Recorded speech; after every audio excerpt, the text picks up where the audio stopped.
Assalamualaikum warahmatullahi wabarakatuh. Waalaikumsalam warahmatullahi wabarakatuh. Bismillahirrahmanirrahim. Alhamdulillahi rabbil alamin. Wassalatu wassalamu ala ashrafil anbiya'i wal mursalin, Sayyidina wa maulana Muhammadin wa ala alihi wa ashabihil mujahidin at-tahirin, amma ba'du. Saudara-saudara kaum muslimin rahimakumullah,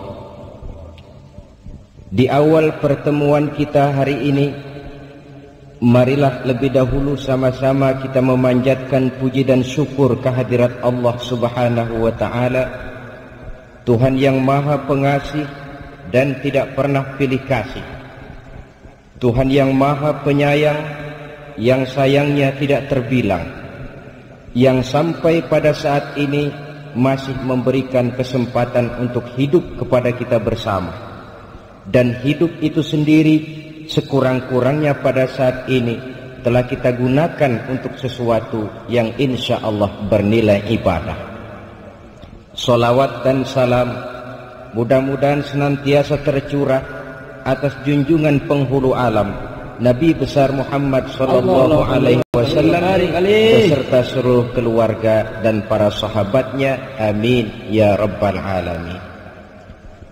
Saudara-saudara, kita semua maklum bahwa segala sesuatu dalam kehidupan ini mempunyai ciri. Ciri membentuk identitas yang pada gilirannya akan menentukan kualitas dari sesuatu. Begitulah misalnya gajah dikenal orang karena gadingnya, badak diburu orang karena culaknya, dan rusa menjadi indah karena tanduknya. Kalau ciri segala sesuatu sudah hilang, biasanya kualitasnya akan menurun. Gajah yang kehilangan gadingnya tidak lagi akan diburu orang. Badak yang tak bercula tidak lagi akan dikejar orang. Dan rusa yang kehilangan tanduknya akan kehilangan keindahannya. Pindah dari contoh ini kepada soal iman, maka sesungguhnya orang-orang mukmin pun mempunyai ciri. Yang ciri ini akan membentuk kualitas kita sebagai seorang mukmin. Apabila ciri ini ada, maka nilai iman kita adalah nilai yang berkualitas. Karena itu pada pertemuan kita kali ini yang akan kita jadikan pokok pembicaraan, apa sih sebenarnya ciri-ciri orang mukmin itu? Berangkat dari surah Al-Anfal ayat 2 dan 3, Allah Subhanahu wa ta'ala menjelaskan, A'udzu billahi minasyaitonir rajim. Innamal mu'minun, sesungguhnya yang benar-benar dinamakan orang beriman itu ialah. Saudara lihat, ayat ini diawali dengan kalimat innama, yang dalam kaidah bahasa Arab dia dinamakan huruf taukid untuk memperkuat maksud dari suatu pembicaraan. Innamal mu'minun, sesungguhnya yang benar-benar dinamakan orang mukmin itu ialah yang di dalam dirinya terkumpul 5 ciri sebagai yang dijelaskan dalam kalimat berikutnya. Marilah kita perhatikan ciri ini satu demi satu dengan harapan mudah-mudahan keseluruhannya terdapat dalam diri kita masing-masing. Amin ya rabbal alamin. Ciri yang pertama, saudara, orang mukmin itu idza dzukirallahu wajilat qulubuhum. Manakala disebut nama Allah bergetar hatinya. Nama Allah sanggup menggugah jiwa dan perasaannya. Nah, masalahnya bagaimana ini bisa terjadi? Kita tahu dalam hidup ini Allah cuma memberikan satu hati kepada kita. Dalam hati yang satu itu ada sejuta rasa. Logikanya, apa yang paling mengambil tempat terbesar di dalam hati kita, itulah yang kalau disebut hati itu akan bergetar. Contoh, kalau seseorang dalam hidupnya ini sebagian besar hatinya ditempati oleh harta, bila disebut harta, hatinya akan bergetar. Kalau seseorang hatinya itu sebagian besar diisi oleh pangkat dan jabatan, maka manakala disebut pangkat dan jabatannya, hatinya akan bergetar. Adapun orang mukmin, sebagian besar hatinya diisi dengan Allah. Manakala disebut nama Allah itu, bergetar hatinya. Ini alasan pertama. Alasan kedua, nilai psikologis, perasaan yang dekat. Seorang suami akan bergetar hatinya manakala nama istrinya disebut-sebut oleh orang lain. Seorang bapak akan bergetar hatinya kalau anaknya dibicarakan orang. Sebagaimana seorang anak pun akan tertarik perasaannya bila kedua orang tuanya menjadi bahan gunjingan orang. Ini rasa dekat. Seorang mukmin, seorang yang merasakan kehadiran Allah dekat dalam hidupnya, sehingga manakala disebut nama Allah, bergetar hati itu. Andai kata pun dia sendiri yang menyebut, nama Allah itu sanggup menggugah jiwa dan perasaannya. Tidak cuma bergetar untuk dirinya sendiri, tapi sanggup menggetarkan orang lain. Mari kita lihat beberapa contoh dari sejarah perjalanan hidup Rasulullah Sallallahu Alaihi Wasallam. Satu hari usai sholat zuhur, beliau berleha-leha lah, kata orang sekarang, bersantai-santai, rebah-rebahan di bawah pohon korma. Tengah beliau berebahan itu, datang seorang kafir yang memang rupanya sudah lama mengintai beliau, kapan Muhammad sendiri. Dihampirinya Rasul, sampai dekat dengan Rasul, dihunusnya pedang. Wahai Muhammad, katanya, kalau sekarang saya tebas batang lehermu, kira-kira siapa yang akan menolong kamu? Kemarin-marin boleh jadi kau bertingkah Muhammad, banyak temanmu. Sekarang ini kau sendiri. Jikalau saya cincang engkau, saya putuskan lehermu, siapa yang akan menolong kamu? Dengan tenangnya Rasul bangkit, lalu menjawab, Allah yang akan menolong saya, Daksur. Nah, Allah. Apa pengaruh ucapan ini dalam jiwa Daksur? Gemetar seluruh badan Daksur. Keringat dingin bercucuran dari sekujur tubuhnya, sampai pedang yang dipegangnya jatuh ke tanah tanpa terasa. Pedang itu diambil oleh Rasul, kemudian dibalikkan ke arah Daksur. Nah, Daksur, kalau sekarang saya yang tebas batang lehermu, siapa yang akan menolong kamu? Masih dengan gemetar Daksur menjawab, tidak ada yang akan menolong saya ya Rasul, kecuali kalau engkau mau memaafkan saya. Dengan senyum Rasul kembalikan pedang itu. Nah, bawalah pedangmu balik. Saudara, dua hal yang kita ambil dari riwayat macam ini. Pertama, ketinggian akhlak Rasul yang begitu mudah memaafkan orang yang nyata-nyata mau merampas jiwanya. Yang kedua, kalimat Allah membuat Daksur gemetar. Jadi kata-kata Allah ini kalau diucapkan oleh orang yang jiwanya bersih, oleh orang yang batinnya hening, dia sanggup melahirkan dampak yang luar biasa bagi orang lain. Sehingga ciri daripada seorang mukmin tidak lain, yang pertama, kalau disebut nama Allah bergetar hatinya. Tidak cuma sekedar ungkapan lidah, tetapi berakar dalam hati, mempengaruhi dan memberikan stres kepada seluruh anggota badan. Satu contoh lain, ada seorang anak muda bernama Malik bin Dinar. Barangkali kalau bahasa sekarang, Malik bin Dinar ini masuk golongan jet set. Sesuai dengan namanya, Malik itu raja, dinar itu uang. Malik bin Dinar kalau terjemahan kasar, raja bin uang. Dia memang kelompok head. Kerjanya pesta. Satu malam tengah dia mengadakan pesta di rumahnya, ya tentu dilengkapi dengan minuman keras zaman itu. Datanglah ke rumahnya seorang tua renta dengan pakaian compang-camping. Sampai di pintu gerbang masuk, wah sudah dicegat oleh tukang kepruk.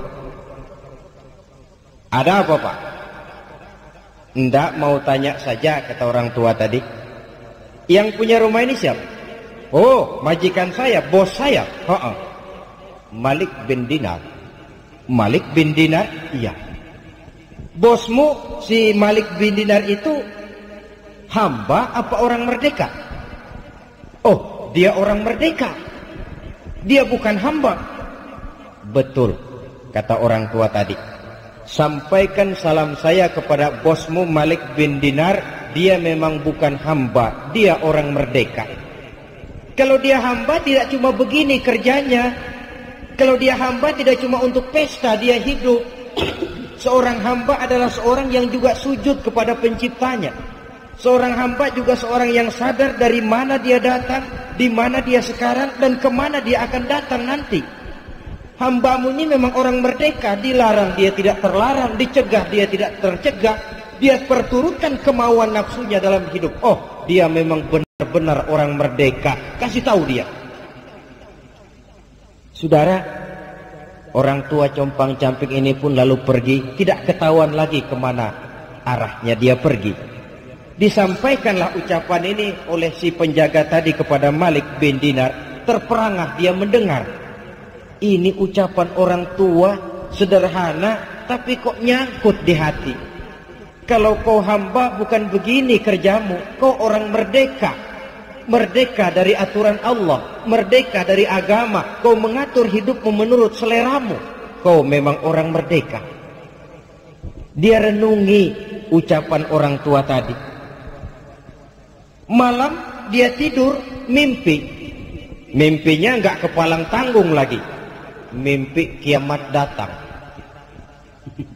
Lalu dia naik pengadilan di padang mahsyar. Setelah diadili jatuh vonis karena memang dosanya banyak, dia mesti masuk neraka. Sudah dipegang oleh malaikat Malik mau dilemparkan ke neraka, hampir dilempar, dia bangun dari tidurnya. Astagfirullah katanya. Untung cuma mimpi. Kalau benar-benar bagaimana? Dia periksa seluruh tubuhnya, anggota badannya. Apa yang dia lihat? Kulit badannya terkelupas. Gemetar dia. Cuma mimpi mau dilempar ke neraka, kulit badan terkupas karena panas. Bagaimana kalau neraka betulan? Menangis dia. Terbayang segala dosa dan kesalahan yang pernah dia lakukan dalam hidup. Dia campakkan seluruh baju kebesarannya, dia tinggalkan rumah mewahnya. Sejak saat itu dia mengembara sampai akhirnya dia menjadi seorang ulama sufi yang terkenal, Malik bin Dinar. Tetapi yang konon menurut riwayat hampir seumur hidup beliau tidak pernah senyum. Orang pun tanya, Imam, kenapa anda ini tidak pernah senyum kami lihat? Dia jawab, bagaimana saya mau senyum? Kalau mimpi masukkan ke neraka saja kulit terkelupas, baru mimpi bagaimana benerannya. Dia rasakan, dia resapi itu dalam hidupnya. Sehingga manakala dia membaca ayat-ayat Allah, manakala dia menyebut Allah, gemetar hatinya. Tidak jarang dalam sholat sunnah dia jatuh pingsan. Begitu dia menghayati kalimat Allah dalam hidupnya. Ini contoh dari perjalanan hidup Malik bin Dinar. Jadi esensi dari ciri yang pertama ini tidak lain merasakan kehadiran Allah dekat dalam hidup. Saudara-saudara kaum muslimin yang berbahagia, kalau ini sudah tertanam dalam jiwa kita, efek positifnya yang akan timbul adalah etika otonom. bahwa kalau saya sendiri, yang kedua itu Allah. Kalau saya berdua, yang ketiga itu Allah. Tidak ada sejengkal tanah pun tempat untuk berbuat yang tidak baik. Karena nama Allah sudah sanggup menggetarkan jiwanya. Barangkali kalau ciri ini melekatlah sudah dalam jiwa setiap orang mukmin, polisi akan sedikit istirahat. Hansip-hansip barangkali sudah waktunya untuk dibubarkan.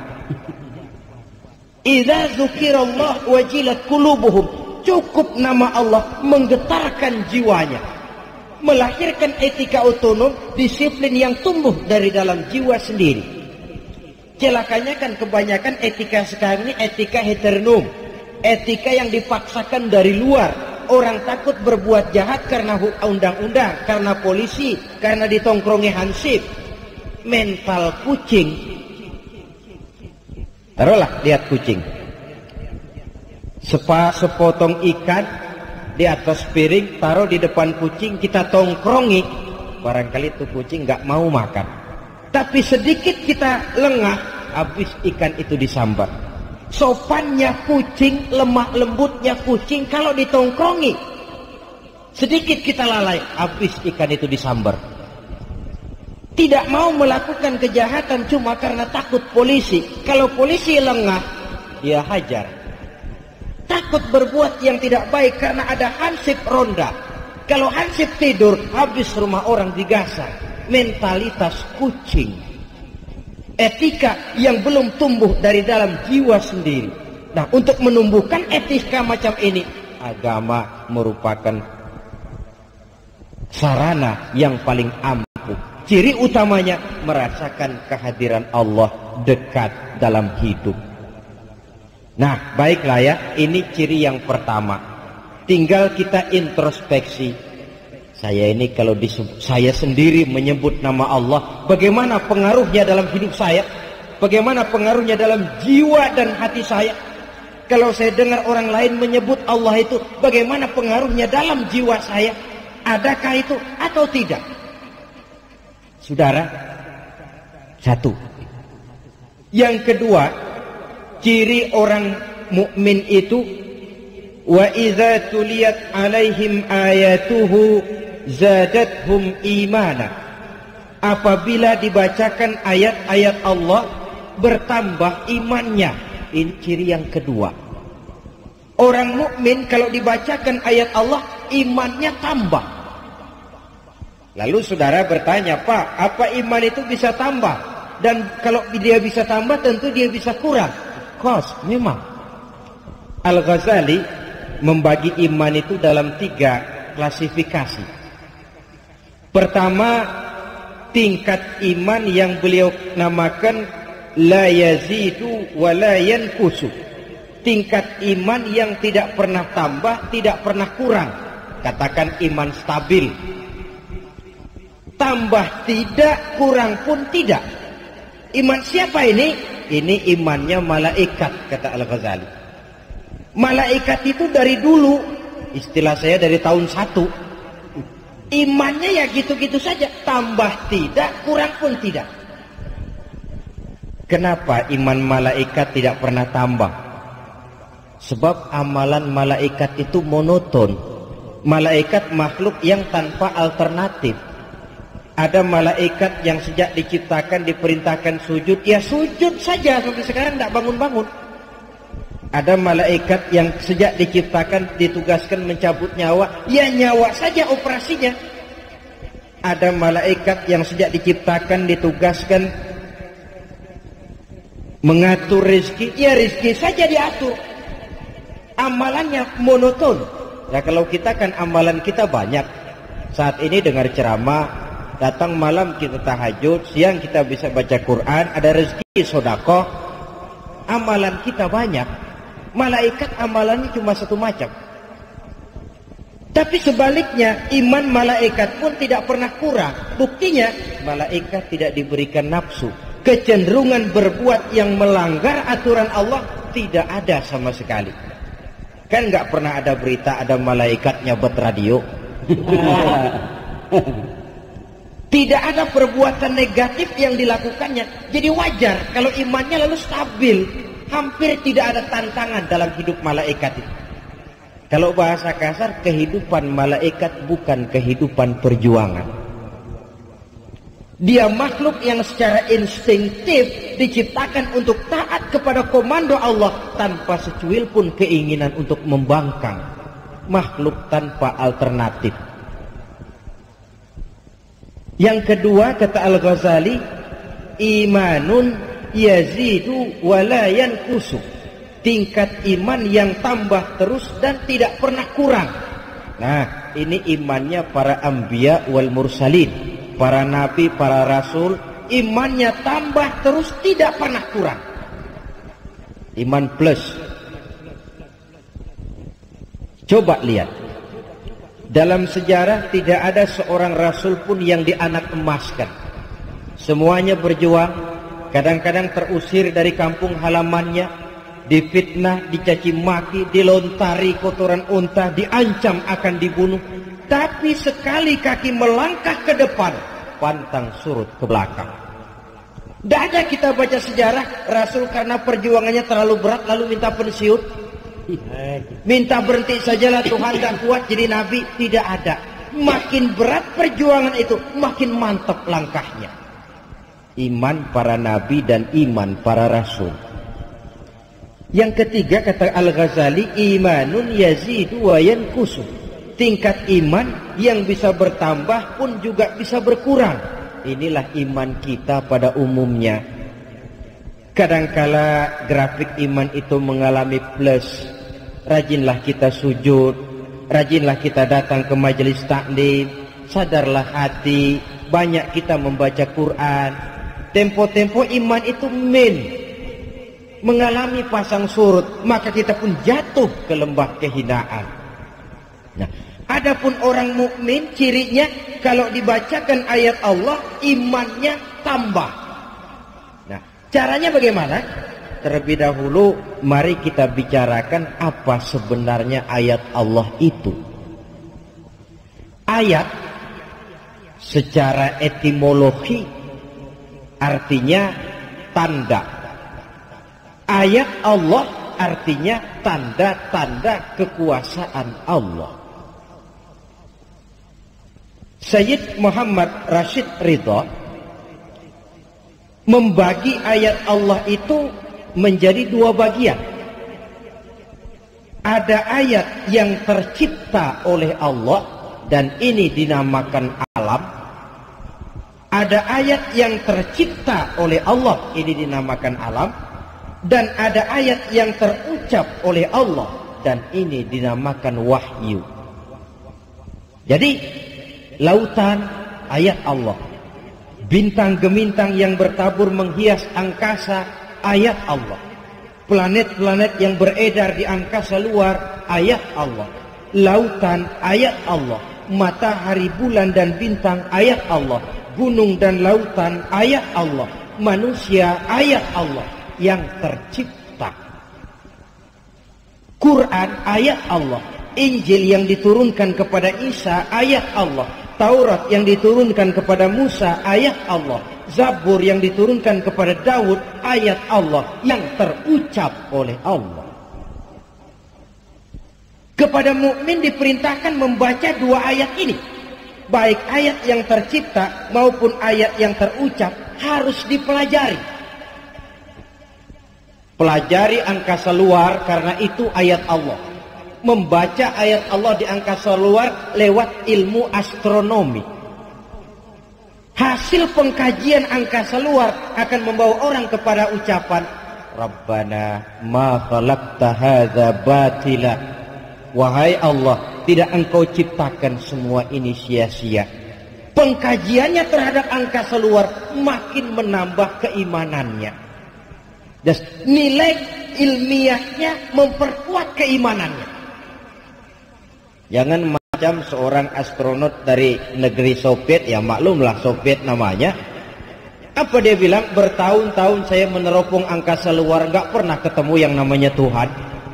Ya pantas kalau memang motifnya sudah begitu. Mukmin tidak. Lautan ayat Allah. Baca, kaji, pelajari lautan itu lewat disiplin ilmu yang disebut ilmu oceanografi. Apa manfaat dari lautan itu? Hasilnya minyak bumi kah, mutiara kah, ikannya kah? Hasil mengkaji laut, zadathum imana, tambah imannya.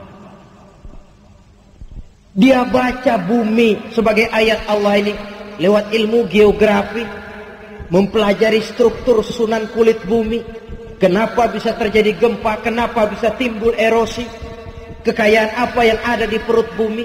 Hasil pengkajiannya zadathum imana, akan bertambah iman.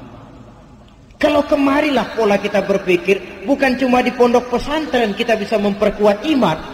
Masuk IPB bisa mendalami iman, masuk ITB bisa memperkuat iman, di fakultas kedokteran mempelajari anatomi tubuh manusia sanggup memperkuat iman. Mempelajari ayat Allah yang tercipta oleh Allah. Ini ayat pertama, ayat yang tercipta oleh Allah. Lalu ayat yang kedua, ayat yang terucap oleh Allah, dan ini dinamakan wahyu. Bagaimana caranya kalau wahyu Allah dibaca iman tambah? Saudara, kita saja yang umumnya tidak mengerti arti Al-Quran, kalau dia dibacakan dengan khusyuk bisa mendatangkan daya tarik tersendiri. Apalagi kalau kita mengerti apa yang dibacanya. Sehingga pada saat Quran dibacakan orang, konsentrasi pikiran ini tidak hanya tertuju kepada kemerduan suara si pembaca, tetapi sudah beralih kepada apa isi yang dibacanya itu. Dia dengar orang baca misalnya, alam taro kaifa fa'ala rabbuka bi ashabil fil alam yaj'al kaidahum fi tadlil wa arsala alaihim tayran ababil. Tergambar oleh dia peristiwa sejarah bagaimana ketika Abrahat mau menghancurkan Ka'bah dengan tentara gajahnya, Allah utus burung ababil, tentara gajah yang begitu luar biasa, hancur berantakan oleh kekuatan ababil yang diturunkan Allah. Allahu Akbar. Lalu membaca ayat ini, maha benar Allah, tambah imannya. Jadi tidak cuma sekedar terfokus kepada kemerduan suara si pembaca, tetapi kepada isi yang dibacanya. So kalau hanya terfokus kepada kemerduan suara si pembaca, boleh jadi yang dibaca ayat yang mengancam neraka, tapi si pendengar malah toyib, Allah, toyib. Itu kalau sudah pemikiran hanya terpusat kepada kemerduan suara si pembaca. Untuk menambah kekuatan iman, tidak hanya itu, tetapi juga memahami apa yang dibaca dari ayat-ayat Allah. Ideal memang, kadang-kadang di satu pihak kita sangat pandai membaca Allah yang terucap, wahyu. Tapi di lain pihak kita gagal membaca ayat Allah yang tercipta berupa alam ini. Sehingga boleh jadi minyak kita di laut disedot orang lain, boleh jadi ikan kita di laut digarap orang lain. Nah, sementara itu di lain pihak ada orang-orang yang sangat pandai mengkaji ayat Allah yang tercipta, tapi buta terhadap ayat Allah yang terucap. Doktor dia di bidang ilmu bumi, doktor dia di bidang ilmu alam, tapi buta terhadap Al-Quran umpamanya. Ketimpangan-ketimpangan semacam ini setidaknya merupakan bahan pemikiran kita untuk menciptakan keseimbangan minimal untuk generasi mendatang. Supaya apa? Supaya pandailah kita membaca ayat Allah, baik yang tercipta dalam bentuk alam ini maupun yang terucap dalam bentuk wahyu.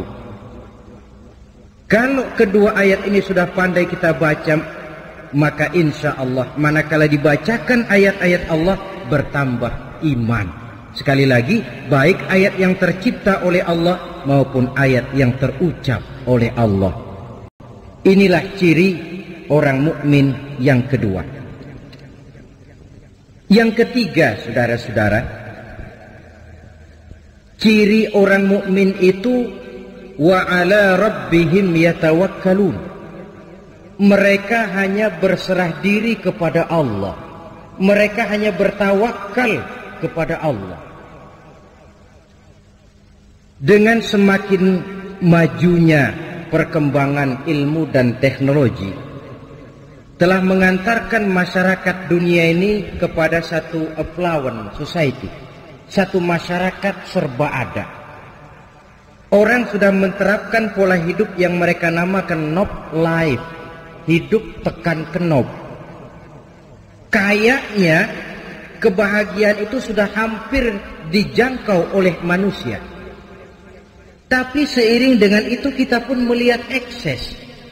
Sulitnya lapangan kerja, persaingan hidup yang makin tajam, kejenuhan akibat fasilitas hidup serba ada, yang diiringi oleh kebingungan untuk apa semua itu, sehingga melahirkan pola hidup yang aneh-aneh. Nampaknya manusia memang perlu kepada satu sandaran vertikal. Dan sandaran vertikal itu dengan kacamata Quran tidak lain adalah Allah Subhanahu wa ta'ala. Istilah saya, kalau saudara dalam hidup ini perlu backing, carilah backing yang serba maha. Taruhlah saudara punya backing apa? Kolonel, dia pensiun, habis sudah. Jenderal, dia pensiun, selesai sudah. Adapun yang serba maha ini, dia maha gagah, dia maha tahu, dia maha bijaksana, dia maha kaya. Itu yang sewajarnya kita jadikan backing dalam kehidupan ini. Kita yakin Allah maha mengatur segala sesuatu. Kenapa lalu kita tidak bertawakal kepadanya? Tetapi yang perlu saya garis bawahi, tawakal ini bukan upaya nomor satu. Sebab dalam kehidupan ada manusia yang tidak mau berusaha lalu menyerahkan saja persoalan ini kepada kehendak Allah. Ini yang disebut Jabariyah barangkali, fatalism, predestination. Orang yang sudah nyerah sebelum perang tentu tidak bijaksana. Peranglah dulu, perkara nanti kalah itu nanti. Tapi bahwa perlawanan harus ada, itu mesti. Sebaliknya di pihak lain ada orang yang sangat mengandalkan kepada usaha. Dia percaya betul kalau dia begini dia akan begitu. Tidak ada keterikatan kepada Tuhan, kepada Allah. Yang disebut qadariyah, free will, free act. Bahwa manusia diciptakan merdeka, bahwa manusia menentukan perbuatannya sendiri. Kita jembatani saja kedua pendapat ini. Di satu pihak memang benar segala sesuatu sudah ditentukan Allah. Tetapi di lain pihak ketentuan Allah itu tidak diberitahu kepada kita. Karena tidak diberitahu itulah kita berusaha sebagai manusia yang terikat kepada sunnatullah. Sunnatullah itu kalau kata orang sekarang hukum alam, natural of law, hukum kausal. Kalau tidak makan, ya lapar. Perkara ada orang tidak makan tapi kenyang, itu di luar yang seharusnya. Natural of law, hukum sebab akibat. Kalau begini, mesti begitu. Sebagai makhluk yang terikat oleh sunnatullah, apapun yang mau kita lakukan, harus kita ikuti jalur sunnatullah ini. Bahwa kalau ini yang kita kerjakan, ini yang akan timbul. Tetapi oleh karena bingkai iman kita mengajarkan sepanjang yang kau bisa lakukan cuma sekedar berusaha dan berusaha, hasil usahamu itu sepenuhnya di tangan yang serba maha. Disinilah perlunya tawakal. Jadi kalau boleh saya berikan nomor urut, yang pertama seorang mukmin itu harus berusaha dan berikhtiar untuk mencapai sesuatu. Yang kedua dia harus berdoa, dan yang ketiga barulah dia bertawakal. Saya kepengen jadi dokter, tentu saya harus berusaha. Usahanya apa? Ya saya kuliah. Kuliah itu dinamakan usaha. Lalu kuliahnya di mana? Fakultas Kedokteran. Nah, fakultas kedokteran itu namanya ikhtiar. Kalau saudara mau jadi dokter tapi kuliah di fakultas ekonomi, itu usaha tapi tidak ikhtiar. Mau kaya tapi beli judi, itu namanya usaha. Membelinya itu usaha kok, tapi tidak ikhtiar karena judi hal yang diharamkan oleh agama. Oh, saya usaha kok cari rezeki biar masang-masang begini kan kalau dapat rezeki namanya. Usahanya iya, tapi kan tidak ikhtiar. Masa mau jadi dokter kuliahnya di fakultas teknik atau di fakultas ekonomi kan keliru. Jadi usaha harus diiringi dengan ikhtiar. Setelah usaha sudah, ikhtiar sudah, doa. Ya Allah, saya ini ingin jadi dokter ya Allah. Saya sudah usaha kuliah ya Allah. Dan usaha kuliahnya di fakultas kedokteran lagi. Usaha betul, ikhtiar betul. Namun ya Allah, segalanya tergantung kepadamu. Saya bermohon berikanlah keberhasilan apa yang saya cita-citakan ini. Berdoa kepadanya. Usaha, ikhtiar, doa. Setelah berdoa, barulah bertawakal. Usaha sudah, ikhtiar sudah, doa pun sudah. Terserah Engkau ya Allah. Supaya apa ini tawakal ini? Kalau berhasil tidak lupa diri, kalau gagal tidak putus asa. Sebab ini penyakit dunia modern. Kalau dia berhasil dia tepuk dada. Kalau dia gagal dia frustasi. Tawakalnya yang tidak ada. Berhasil dia, hilanglah Allah dalam hidupnya. Semuanya karena usaha saya sejak kecil, peras keringat banting tulang setengah mati. Allah, gak ada Allah itu. Kalau dia gagal, dia mudah frustasi, putus asa, mencari jalan keluar. Ya, kalau positif jalan keluarnya. Kalau negatif, tentu akan merusak dirinya sendiri. Saudara-saudara, ada orang yang hanya berdoa saja, usahanya pun berhasil. Ada. Tapi kan bukan macam kita orangnya. Jangan lupa, semua doa Allah dengar, semua permohonan Allah kabulkan. Cuma pengabulannya itu ada yang cash. Begitu dia berdoa, begitu diberikan Allah. Ada yang kredit, diberikan tapi tidak seperti yang diminta. Misalnya kita ini kan kalau minta rezeki kepada Allah, belum pernah saya dengar ada orang berdoa, ya Allah berikanlah saya rezeki dikit aja ya Allah. Belum pernah. Kalau sudah minta rezeki mesti ya Allah berikan saya rezeki yang banyak. Tapi kadang-kadang sudah pegel kita nungguin tuh rezeki nggak mau datang juga. Kalaupun datang, aduh pegel nungguinnya nggak penuh-penuh. Ini kredit namanya. Diberikan tapi tidak seperti yang diminta. Atau ditunda. Ada yang ditunda. Berdoa dia diberikan tapi tidak saat diminta itu, tidak bulan itu, tidak tahun itu, mungkin bulan depan, tahun depan. Kenapa begitu? Kalau kita lihat dengan kacamata putih, maksud saya dengan husnuzon, baik sangka kepada Allah, kita akan mengambil analogi begini.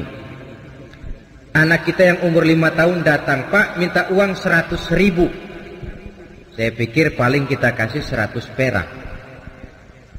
Kenapa? Ya buat apa uang 100.000 jatuh di tangan anak umur 5 tahun? Dia belum bisa memanfaatkan uang itu, belum bisa bertanggung jawab terhadap keluarnya uang. Makin dewasa dia, makin besar pemberian kita. Begitulah kita dalam pandangan Allah. Minta rezeki banyak, yang datang dikit. Barangkali kitanya sih di depan Allah masih anak-anak. Bukan biologis kita. Umur mungkin 3, 4, 50 tahun. Barangkali jiwa kita, barangkali nilai ibadah kita, barangkali Allah Maha tahu potongan lo kalau dikasih rezeki banyak lo ngelihat masjid nggak mampir. Begini aja rezeki lo segini. Jadi rajin ke masjid. Potongan lo kalau punya duit banyak malas ngaji. Segini aja jadi rajin ngaji.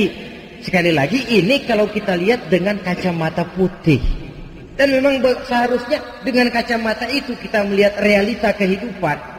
Supaya kita tidak sesak jiwa, tidak sempit pandangan, tidak picik dalam menilai sesuatu. Lapang dada, baik sangka kepada Allah. Berhasil tidak lupa diri, gagal pun tidak putus asa. Sedikit yang datang, kita bersyukur dan cukup. Banyak yang datang, kita pun tidak lupa daratan. Kalau nafsulah yang diperturutkan, kapan sih orang ini mau syukur? Saya sering kasih contoh, mulanya dia mengeluh, ditanya orang, kenapa kau tidak ibadah? Ya bagaimana saya mau ibadah pak, orang tinggal di Jakarta saja ngontrak. Aduh kalau punya rumah sendiri, tenang dah saya ibadah, sip dah. Baik, diberikanlah dia rezeki, bisa bikin beli rumah sendiri walaupun kecil-kecilan. Sudah punya rumah sendiri, apa katanya? Iya, rumah sih sudah punya rumah sendiri, cuman kecil pak, kalau hujan bocor, aduh gimana mau ibadah. Kalau punya rumah yang permanen, enak dah saya ibadah.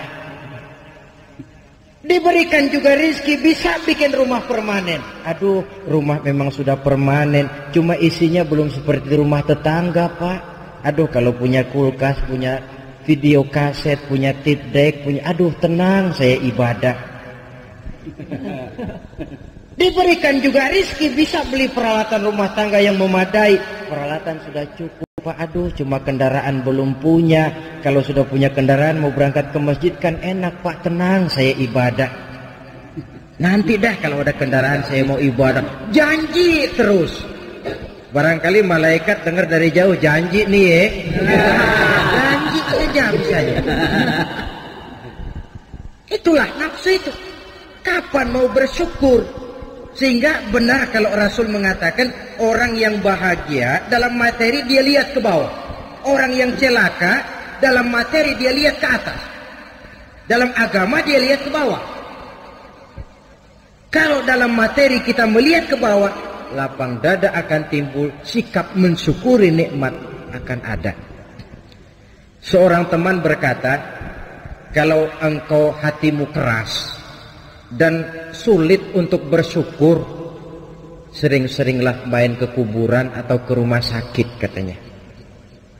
Kau diri saja di depan itu emergency room, ruang darurat gawat, yang tiap menit datang orang keluar dari ambulan, yang kakinya terpisah, yang tangannya putus, yang kepalanya pecah. Kalau sudah melihat begitu nggak mau syukur juga, memang batu kuatnya. Atau sering-seringlah main ke kuburan, hayati yang kau lihat. Engkau 2 tahun yang lalu masih ada bersama saya, engkau masih ngobrol sama saya, sekarang tinggal tulang belulang di sini. Kemana wujudmu? Engkau sekarang, saya akan menyusul. Dari situ tertanam kesadaran, sehingga seorang sufi, Sufyan Tsauri namanya, dia pernah membuat lubang kubur di sebelah kamar tidurnya, lengkap dengan liang lahatnya. Kalau dia malas ibadah, dia turun ke lubang kubur yang dia buat itu, dia berbaring di situ, seperti orang mau dikubur saja. Dia nasihati dirinya, nah lo nanti begini.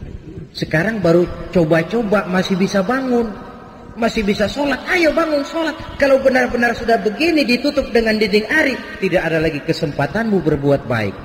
Dia nasihati dirinya sendiri. Sebab maaflah saudara, memang paling sulit sih menasihati diri sendiri. Paling sulit. Orang lain yang saya lakukan macam ini, saudara bisa mendengar, tapi nasihat yang paling mantap sesungguhnya kalau nasihat itu datang dari jiwa kita sendiri. Dan dalam hidup ini kan nasihat tidak cuma yang terucap orang, yang kita lihat bisa jadi nasihat. Pertumbuhan biologis kita jadi nasihat. Kau lihat ubanmu sudah bertabur, kau lihat kulitmu mulai mengendur, Kau tahu kau cuma sanggup makan bubur. Kau tahu matamu sudah kabur. Kau sadar sudah dekat ke lubang kubur. Atau nasihat yang timbul dari dalam jiwa, dari dalam hati ini membisik, hidup tidak pernah berjalan ke belakang, Bu. Mundur hancur, berhenti diinjak orang. Tidak ada kata berhenti dalam hidup ini. Sekali maju melangkahlah terus. Saudara hadirin yang saya hormati, kita kembali kepada masalah pokok kita. Bertawakal, menyerahkan hasil usaha kepada Allah. Ingat ya, hasil usaha, bukan usahanya. Kalau usahanya kita yang kerjakan, hasilnya serahkanlah kepada Allah. Nah, tawakal ini akan lebih mantap kalau diiringi dengan perbuatan yang mendekatkan kita kepada tempat yang kita jadikan bertawakal. Oleh sebab itu, ciri yang keempat ini menyambung, menguatkan yang ketiga tadi. Apa ciri yang keempat? Alladzina yuqimunas shalah. Orang-orang mukmin itu ialah mereka yang mendirikan sholat. Tawakal kepada Allah tidak cuma dalam bentuk ucapan. Udah, serahin aja deh sama Tuhan, ntar juga beres. Iya, tapi kalau nggak sholat, penyerahan itu kok rasanya, istilah Jawa, kurang marem gitu. Nggak marem, nggak mantap. Penyerahan yang tanpa diiringi dengan pendekatan kepadanya kan konyol. Udah, serahin gubernur aja dah. Gubernurnya nggak kenal sama kita. Bagaimana mau diserahkan persoalan itu kepada beliau kalau beliau kenal saja kepada kita? Tidak. Serahkan persoalan ini kepada Allah. Iya, kau kenal tidak Allah? Kau sering berkunjung kepadanya atau tidak? Penyerahan persoalan kepadanya akan lebih mantap kalau kita memang dekat dengannya. Sarana komunikasi yang paling efektif buat mendekati Allah terletak pada ciri yang keempat ini. Alladzina yuqimunas shalah. Mereka mendirikan sholat. Saudara-saudara, jadi proses kita bertawakal ini diimbangi dengan pendekatan yang real kepadanya melalui jalur yang disebut sholat. Di sana penyerahan ini menemukan bentuk yang paling pasrah. Kalau tidak, kita sih bisa saja berkata, saudara-saudara jangan takut, Allah bersama kita. Tapi kalau tidak sholat itu cuma mulut. Hatinya mungkin perang. Apa iya Tuhan bersama gue sembahyang aja kagak. Hatinya akan perang. Antara mulut dengan batin ini tidak seimbang. Tidak sama karena kata dan perbuatan lain. Seperti di zaman sekarang kan ada orang agnostik. Agnotisisme, yaitu orang yang menghargai agama, menaruh agama di tempat yang luhur, tapi tidak mau mengikatkan diri terhadap suatu agama secara formal. Dia mengakui esensi agama, dia hargai agama, tapi dia tidak mau terikat dengan suatu agama secara formal. Mau dibilang Islam gak pernah ke masjid, mau dibilang Kristen kapan ke gerejanya, Hindu tidak, Buddha pun bukan. Tapi kalau bicara agama, muluk bukan main. Agnotisisme, manusia agnostik, manusia yang menghargai agama, menaruh agama di tempat yang tinggi. Dia salut dengan agama, tapi secara formal dia tidak mau mengikatkan diri dengan suatu agama. Kan menggejala ini di masyarakat kita sekarang ini. Manusia-manusia agnostik macam itu. Paling-paling akhirnya dia akan bilang, oh semua agama benar, semua agama bagus. Lalu Bapak yang mana Pak? Itu pribadi saya. Pribadi saya, agnostik. Tidak mau secara terbuka mengikatkan diri dengan suatu agama. Cukup buat dia menghargai agama. Nah, coba kalau penyakit ini berkembang, yang akan jadi korban anak cucu kita, generasi yang akan datang, lebih gambang lagi sikap beragamanya. Itulah sebabnya sering saya ungkapkan, kita tidak hanya perlu orang yang berilmu agama, tapi juga kita perlu orang yang berjiwa agama. Kalau berilmu agama, dia menganalisa agama dari berbagai segi. Tanpa jiwa agama, dia sulit untuk hidup menurut ajaran agama. Saudara hadirin yang saya hormati, oleh karena itu sholat sekali lagi merupakan sandaran vertikal dalam kerangka memperkuat sifat tawakal kita kepada Allah. Kita bisa saja berkata, ini karena sudah pakai bibit unggul, lalu pupuk ureanya bagus, kita berharap panen besar tahun depan. Boleh. Harus begitu, optimisme dalam hidup memang perlu.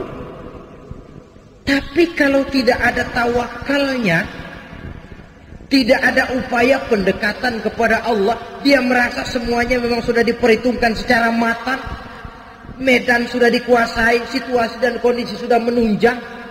Apa yang terjadi? Lacur, wereng, ngamuk. Yang diharapkan panen besar, gagal total, berantakan. Kalau orang punya tawakal, dia akan mawas diri. Inilah manusia. Dia cuma berupaya, Allah menentukan. Ada hikmahnya buat kita. Mungkin selama ini kita melupakan dia. Mungkin kita jauh dari dia. Mungkin ini teguran buat kita. Tapi kalau dia tidak punya sifat tawakal ini, pertama frustasi, yang kedua, dan ini yang paling jelek, tapi ini memang penyakit umum, mencari kambing hitam. Ini kan penyakit umum, kurangnya sifat jantan, mencari kambing hitam, menyalahkan sana, menyalahkan sini, yang tentu yang disalahkan menangkis diri, mendebat dan membantah. Akhirnya yang akan timbul bukan jalan keluar yang baik, tapi jalan keluar yang akan merupakan persoalan baru yang lebih pelik lagi. Salat untuk bertawakal kepada Allah. Selain daripada bahwa salat yang dikerjakan dengan betul, sejak syarat rukunnya sampai khusyuk dan khuduknya, punya dampak yang positif, yaitu mencegah manusia dari perbuatan yang keji dan munkar. Baiklah ya, ini sifat yang keempat yang kelihatannya berkaitan dengan sifat yang ketiga tadi. Sifat yang kelima, ciri yang terakhir dari seorang mukmin dalam Al-Anfal ini, wa mimma razaqnahum yunfiqun. Mereka orang-orang mukmin itu membelanjakan rezeki yang diberikan kepada mereka itu di jalan Allah. Dia peras keringat, banting tulang, pergi pagi pulang sore, berusaha. Setelah dia dapat, dia sadar di sini ada hak anak yatim, di sini ada hak masjid, di sini ada hak pondok pesantren, di sini ada hak janda-janda tua yang miskin, punya anak banyak, hidup perlu santunan. Sehingga dia lalu tidak hidup hanya untuk kepentingan perut dan dirinya sendiri saja, tapi mampu menjadi rahmah sekurang-kurangnya bagi lingkungan di mana dia tinggal. Berbahagialah manusia kalau dia dijadikan wasilah oleh Allah untuk menyampaikan rezeki kepada orang lain.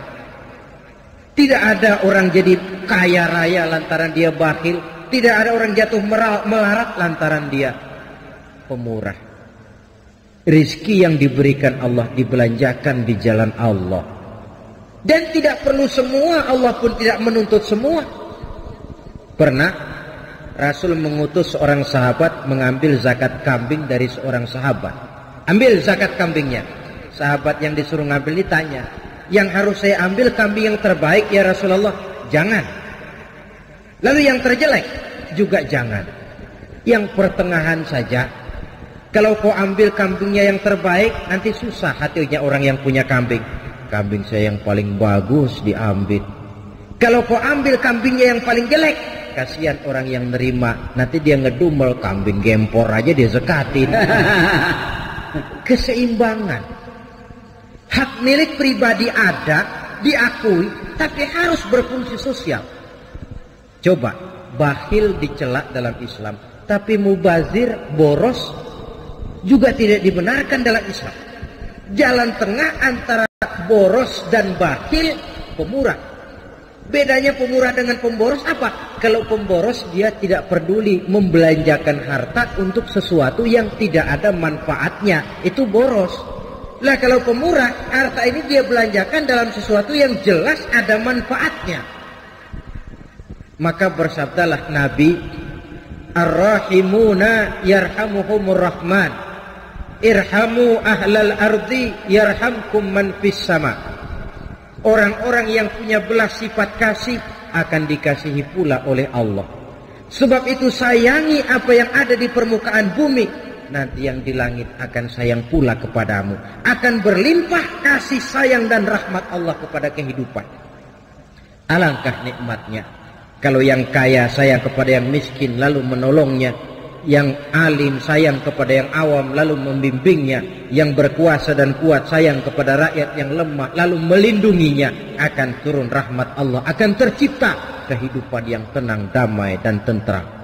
Sebaliknya, kalau yang kaya memakan yang miskin, yang alim membodoh-bodohi orang yang memang sudah bodoh, yang kuat dan kuasa malah menekan kepada yang lemah, hidup ini akan jadi bencana.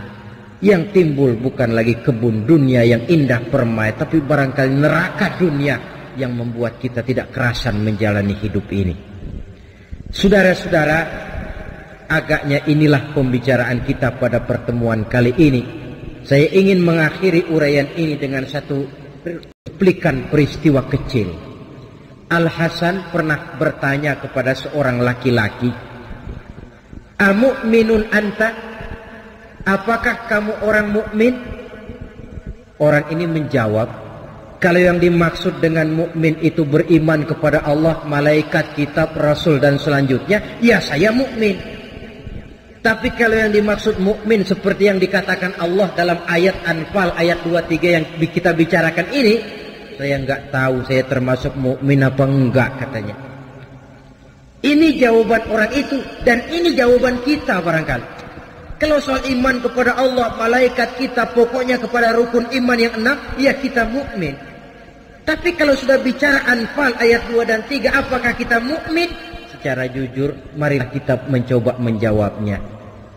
Yang pada akhirnya jawaban itu akan kita terjemahkan dalam perbuatan kita untuk menyesuaikan antara ciri dengan keadaan kita. Semoga menjadilah kita orang mukmin sebenarnya seperti yang dikehendaki Allah dalam Al-Anfal ayat 2 dan 3. Amin ya rabbal alamin. Nah, saudara, sekianlah jumpa kita kali ini. Walaupun yang saya sampaikan singkat, mudah-mudahan ada manfaatnya. Terima kasih banyak atas segala perhatian. Mohon maaf atas segala kekurangan. Usikum wa nafsi bitaqwallah. Aqulu qawli hadza fa astaghfirullahal azim li wa lakum. Wassalamu alaikum warahmatullahi wabarakatuh. Waalaikumsalam warahmatullahi